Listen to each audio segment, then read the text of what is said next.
नमस्कार, watch news देख रहे हैं आप और मैं हूं आपके साथ तान्या सिंह। देखिए, पटना की सड़कों पर बीते दिनों जिस तरह दरोगा भर्ती की तैयारी कर रहे हजारों अभ्यर्थियों ने अपनी आवाज बुलंद की, वह कहीं ना कहीं बिहार सरकार के लिए एक राजनीतिक और सामाजिक दबाव का कारण बन गया। 2 दिन पहले राजधानी की सड़कों पर गूंजते नारों और हंगामे के बीच पुलिस के डंडों की बरसात हुई थी, जिसने यह साफ कर दिया था कि अभ्यर्थी अपनी मांगों को लेकर पीछे हटने वाले नहीं हैं। प्रशासन ने भले ही इस आंदोलन पर सख्ती दिखाई और यहां तक कि 1500 तक अज्ञात छात्रों के खिलाफ प्राथमिकी दर्ज कराई गई, लेकिन अंततः सरकार को इन युवाओं की बात सुननी ही पड़ी।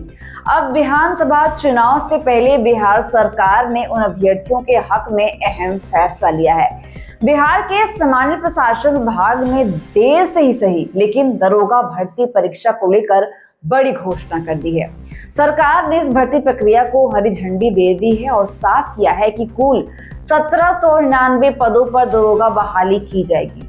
तो इसका मतलब यह है कि लंबे समय से जिस परीक्षा की अधियाचना का इंतजार हो रहा था, वो अब आखिरकार जारी कर दी गई है। अधियाचना जारी होने के साथ ही बिहार पुलिस अवर सेवा आयोग यानी कि बीपीएससी पटना को नियुक्ति की जिम्मेदारी सौंप दी गई है।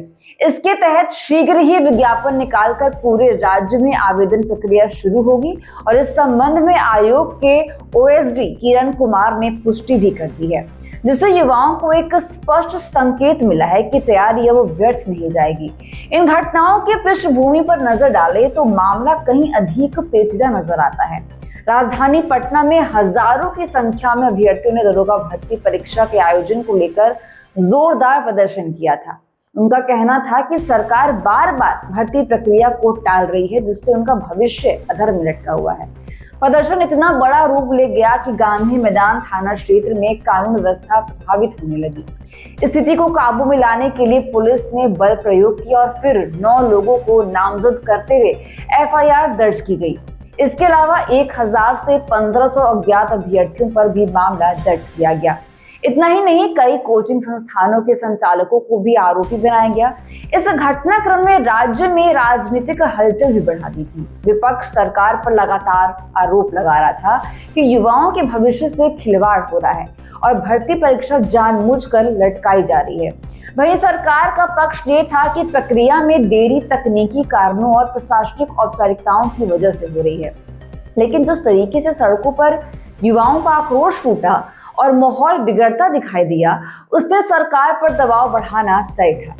अब विधानसभा चुनाव को देखते हुए सरकार का यह फैसला न सिर्फ अभ्यर्थियों को राहत देगा, बल्कि राजनीतिक रूप से भी सधा हुआ कदम साबित होगा।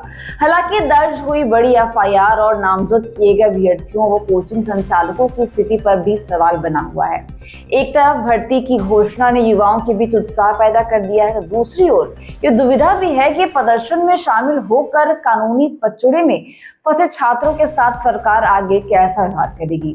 यानी दरोगा भर्ती परीक्षा केवल रोजगार या पदों की बहाली का मामला नहीं रह गया है, बल्कि ये बिहार की राजनीति और युवाओं की उम्मीदों का भी बड़ा विषय बन गया है।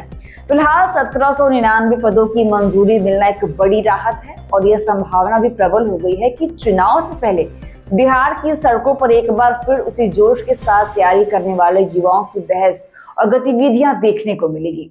तो फिलहाल के लिए बस इतना ही। ऐसे अपडेट्स के लिए बने रहिए हमारे साथ। वॉच न्यूज दीजिएगा इजाजत। धन्यवाद।